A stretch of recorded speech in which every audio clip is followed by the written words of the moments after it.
Hi, Josh. Thank you so much for taking time for this. As we start, can you talk a little bit about your current role in the company?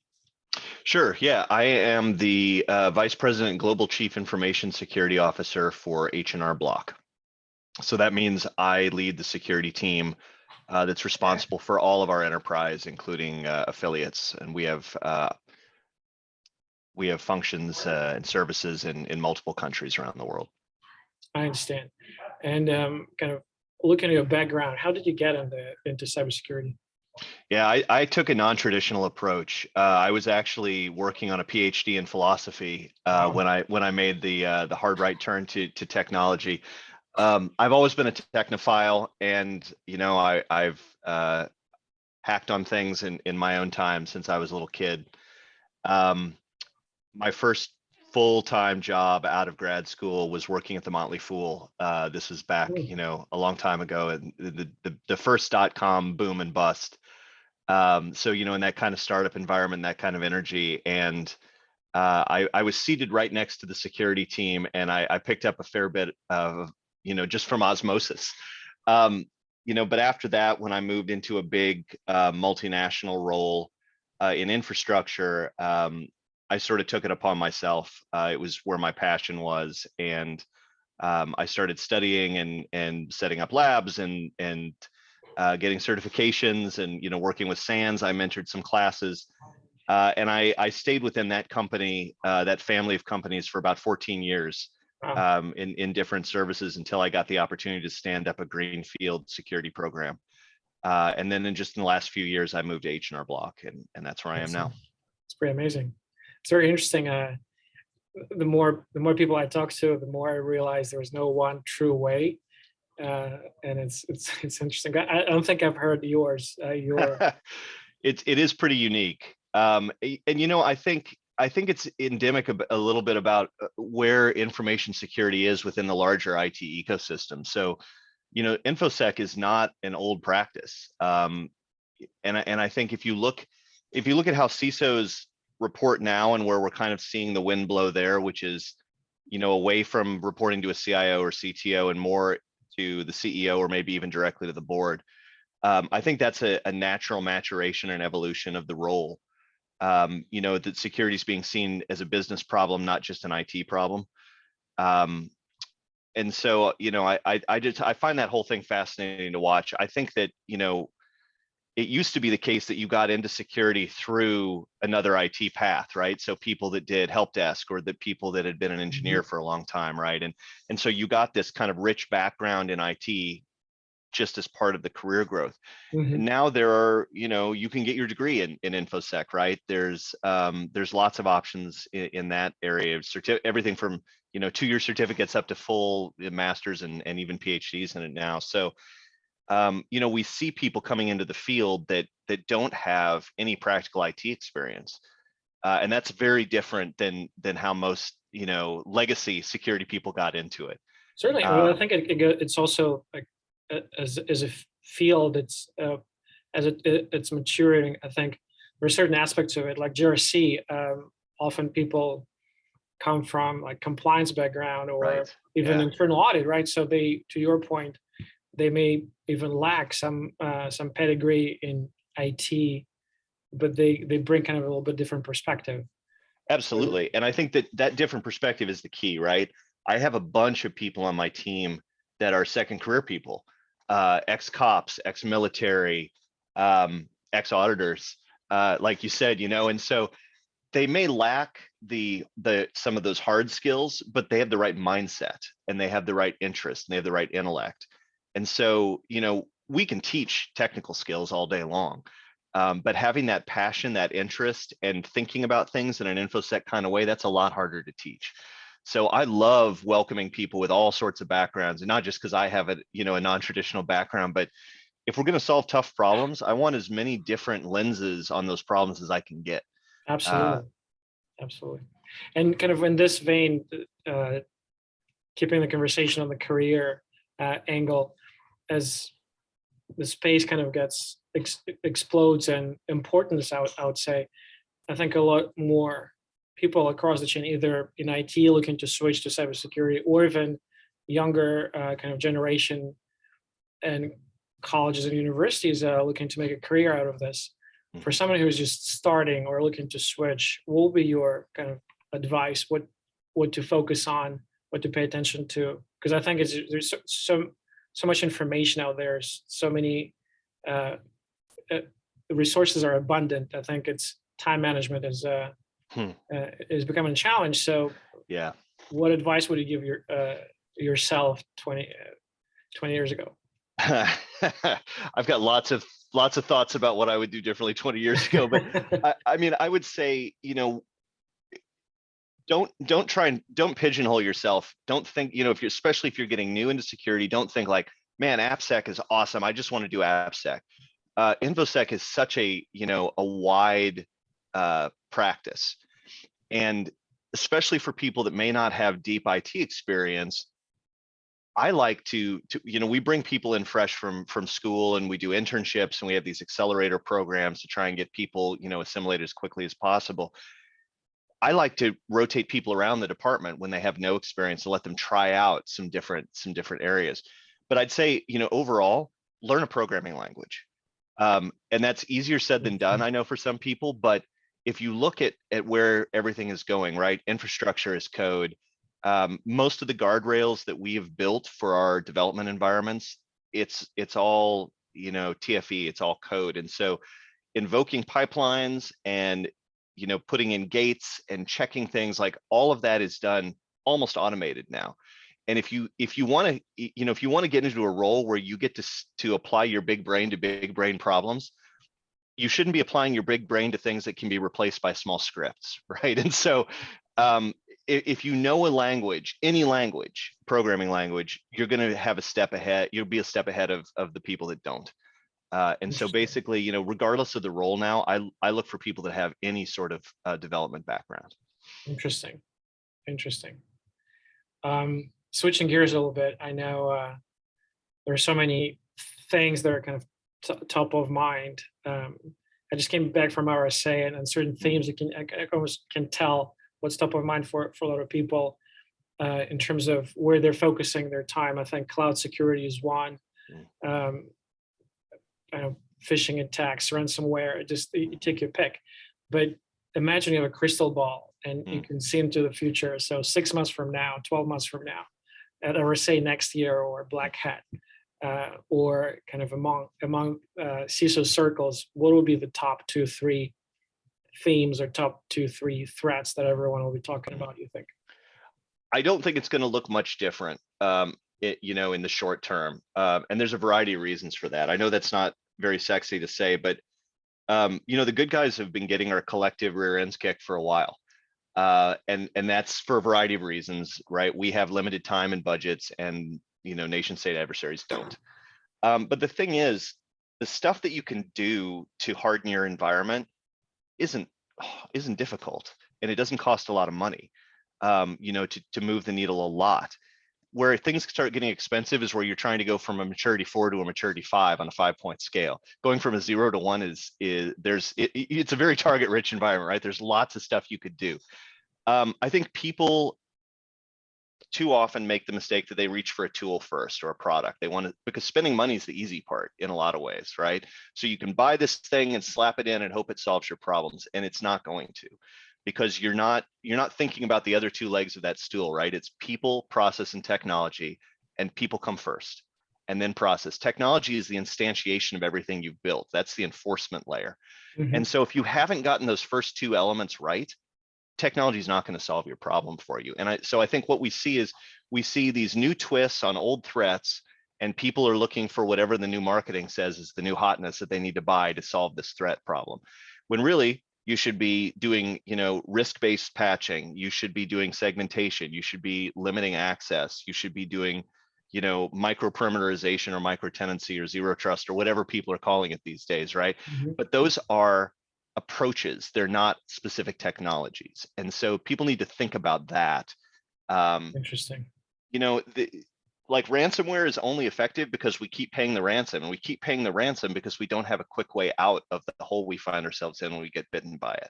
So What's your backup strategy look like? Do you have immutable backups? How are you segmenting your endpoints? Because that's where most of the bad stuff comes in from, right? So what are you doing on your hygiene front? Are your systems pat? These are the same basic things we were talking about 10 years ago, 20 years ago. And until people get those things right, they're going to keep getting hit. Interesting. So it's almost like there's so much in terms of low hanging fruit in terms of what we can fix. Yeah. There's no need to reach for yet another shiny penny when there's so many easy fixes that are upstream of that you can do.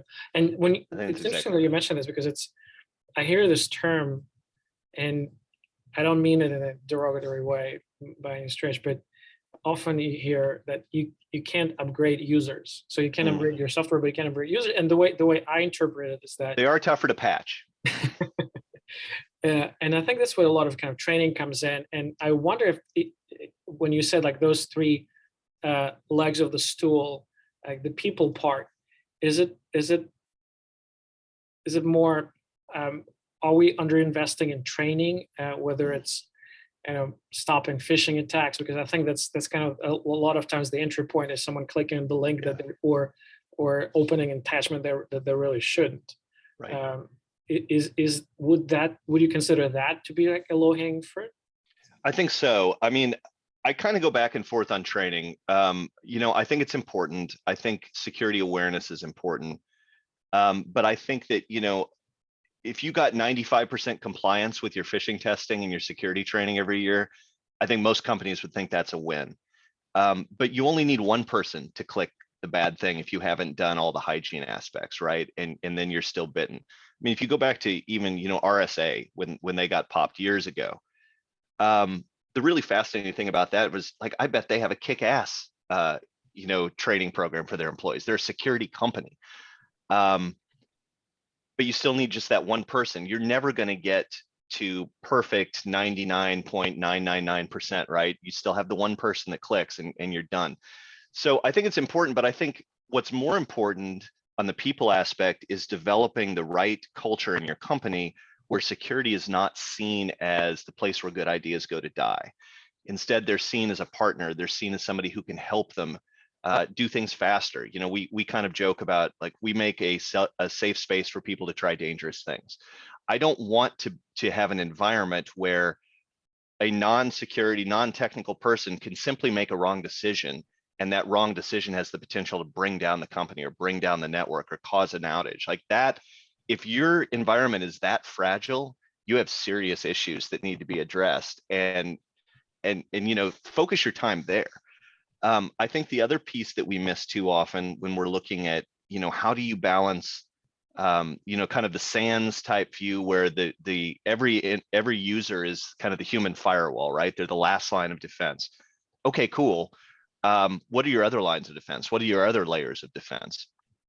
And thinking about how security can partner with the company to help drive better outcomes.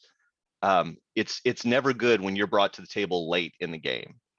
We've chosen the product. We're 90% of the way through implementation. Hey, security team, do you have any concerns about this? Like, you don't want to be behind that particular 8-ball. So I think culturally, it's, and I mentioned this earlier, it's this shift, this rather seismic shift in, is security an IT problem or is it a business problem?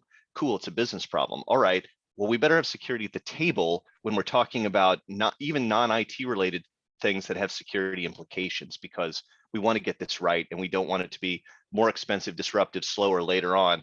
Let's get it right from the beginning. Yeah, it's not something you can spread on a thin layer of security just as a patch when the product is done. You need to be baked in from get-go. Otherwise, It's interesting. And it's actually a good perspective that if you're 95%, if your people are 95% trained, it's not good enough. And by itself, it's not going to solve your problem. It needs to be looked at with a little bit different lens, that it's several factors. It's not just people. It's people and processes and technology together. Yes. That each of them may be 98% correct, but combined they give you a much more hardened environment than one piece by itself. Yeah, I mean, I think ultimately, information security is kind of like shaving. you're not doing beard removal, you're doing beard reduction.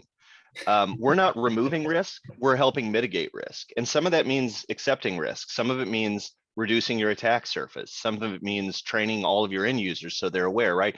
All these bits go together to create a picture where risk is mitigated to the extent that the business is comfortable accepting the rest of it. These Yeah. are just business decisions. Right. Well, and to that, kind of to extend the analogy, you're never done, and you Right. have a pretty pretty good job security, because it seems like the world is never running out of bad actors to. That's correct. And again, it's because there's money to be made. And so I'm so happy that we don't hear as much as we did 5 or 10 years ago from people saying, why would they want to attack us? We don't have anything of value. Like just the fact that you have a network makes you of value, right? As a jumping point to another person. So even if your company, which I find hard to believe, doesn't have IP or doesn't have access that is, could be easily monetized, there's value there. And if you make it easy enough for the bad guys to get in, they're going to exploit that value.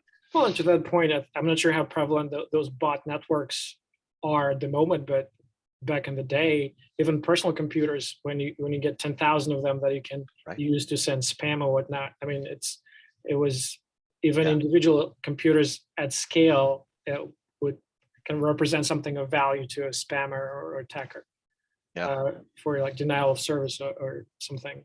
Yeah, I mean, it's Connection was- ransomware as a service, denial of service as a service. Like you can rent those services now. It's so software as a service doesn't just work for the good guys, right? It's become an easier way for people that may not have had the means before to basically push a button and get an attack out of it. Absolutely, absolutely. Switching gears a little bit, I know we're at Athenia. We kind of always look for kind of new ways to create value for our members, and sometimes we launch new programs and they're successful, and other times we try something and it didn't work as well. From your perspective, what are some of the things that you find that we do that's of value to you, and where we can do more, or what things we can do differently in your view? Yeah, I mean, I think the value of the service really depends on where you are in your career and who you are. So I love seeing the new appointments each week, the email you send out. I love seeing the places that are looking. I think, just the networking aspect has been very valuable to me. Meeting people that I wouldn't have necessarily met, particularly during COVID, where we're not going to conferences anymore. So I think, just the fact that you're highlighting and bringing this together, the sort of looming ability of advisory services and just bringing security professionals together in a way that is non-threatening is helping them in their careers, helping them get visibility and seeing what their peers are doing, I think is tremendously valuable. Awesome. We're actually starting to explore this notion, to your point, post-COVID, and seeing RSA was pretty well attended. We're starting to plan face-to-face events in specific cities. And is it something that you think will be valuable for members and for you personally? Absolutely. I mean, I'm in Kansas City. There's an active Kansas City CISO group that meets monthly and sometimes does stuff outside of that regular schedule. And I find that monthly session, just chatting with my peers, to be tremendously valuable. You'd probably hear this from a lot of CISOs and probably other C-level executives. Like, it does get lonely. You don't have a peer in the company who is as knowledgeable as you typically to bounce ideas off of. So you're communicating up to people that don't know about security, and you're communicating down to a team who's probably more technical than you. It's an odd juxtaposition, and so I find peer interactions to be very, very valuable to me. Absolutely. And this group that you mentioned, those monthly meetings, are they face-to-face or over Zoom?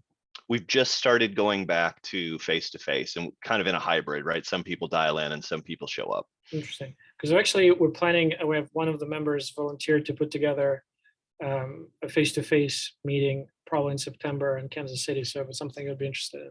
Oh, absolutely. I think that'd be great. Sounds good. I'll put you in touch. Thanks. I guess last question, we do have some vendor, and kind of the intent is, to your point, to create a network of CISOs that's vendor light.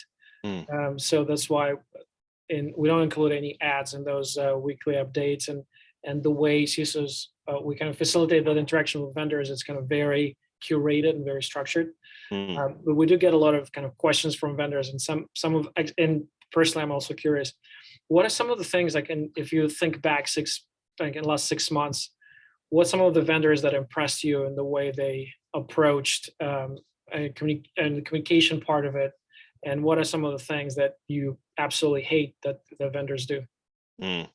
Yeah. Well, I'll start with the hate because that's easier. I don't like when I see vendors exploiting issues in the news to generate sales via, fear, uncertainty, and doubt. So, for example, the Ukraine invasion, right, Mm. by Russia. I probably had 50 messages in my inbox the next morning from vendors like, "Are you looking out for this new threat from Russia?" Like, dude, we're aware of Russia. We're aware of the threat that is posed by nation states like that. And so I think, trying to make their brands more relevant by cabbaging onto big events in the news, that annoys me to no end. What I do look for and what I do like out of vendors is vendors that are playing the long game, that are looking to establish relationships.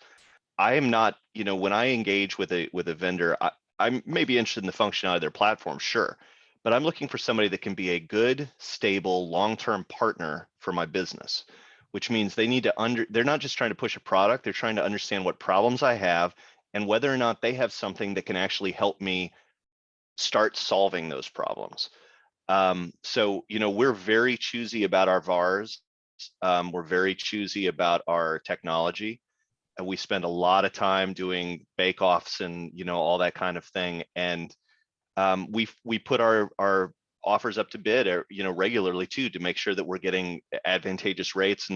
And so, again, technology changes, and yeah, you need to change technology out every few years, but the partnerships, those need to extend and go beyond that. So, cold calls don't work with me. I don't know very many CISOs that pick up the call when the number is something that's not in their contacts. I think the industry's gotten kind of bad about pushing solutions in search of a problem.